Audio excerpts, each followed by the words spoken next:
Hello, everybody. Nice to see you again. Likewise. Oh my gosh, Ali, you're so perfect. It's so sad.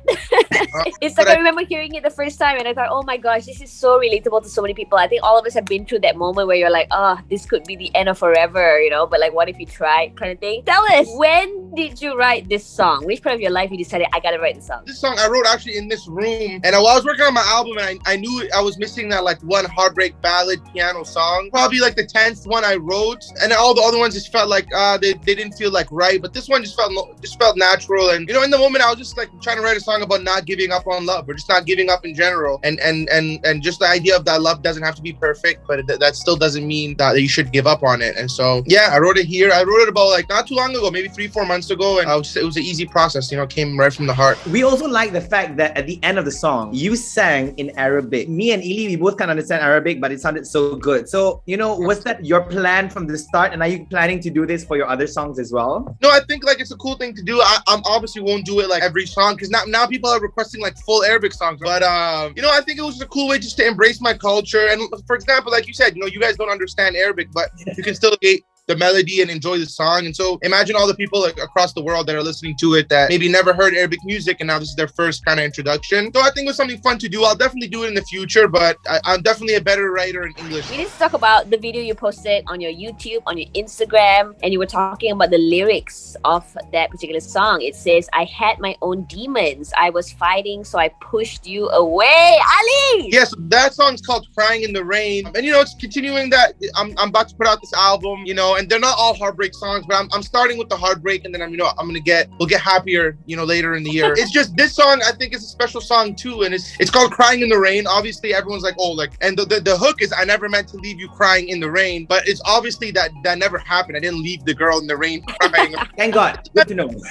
The metaphor that like, you know, I didn't want to leave you behind, and it's the same thing as not giving up. But that specific client that like I feel like we can all relate to that, where it's like sometimes you might do like things that are mean to people that you love just because you're going through some things yourself and you don't know how to handle your own issues, you know? And so, you know, I had my own demons I was fighting, so I pushed you away. It's just, to me, that's like a very, very strong and relatable line. And it seems people on TikTok have been connecting to that line as well. Of course, we've been interviewing you for the past few years already, since It's You back in 2019. And you came to Malaysia as well right before the lockdown. Oh my God, I remember that. How much have you changed, you know, as a person, as a musician, since that point till now? I think a lot of me stays the same, and a lot of me changes at the same time. But I think I'm definitely maturing, and I'm starting to I kind of overthink a little more now, which is not good. That's a not good change that I've done, because I'm trying to just get back to writing music without like a goal, you know. So just kind of like write music to write music. And so during the pandemic, I had a hard time. I was kind of like, what am I supposed to do? Like, it's pandemic, I can't go anywhere, and I was trying to like force myself to make music, which I hate to do. But you know, I've learned to kind of just go with the flow in life and just kind of enjoy the process and enjoy the highs and lows. And so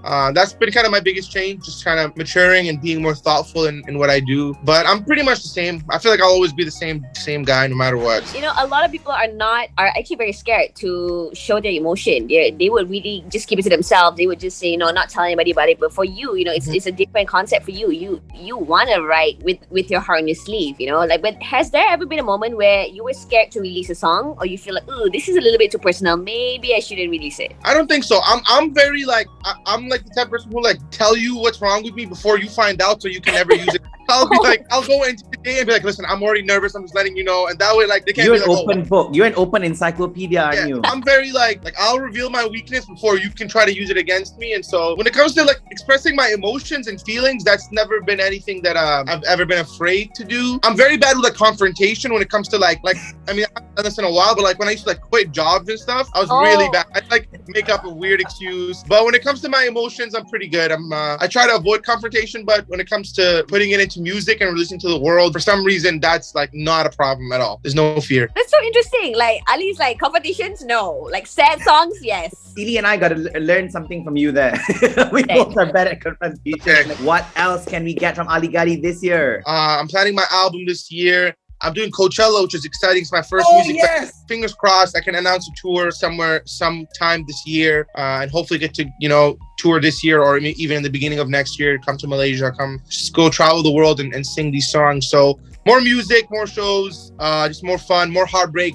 But There's a lot of happy songs coming. There's some songs that are maybe a little bit too happy now. That's I'm like, this is too lovey-dovey. But you know, I always have both sides. I always have both sides for the happy and the heartbroken. Awesome. Thank you so much, Ali. It's been so nice talking to you. Of course. Always nice talking to you guys.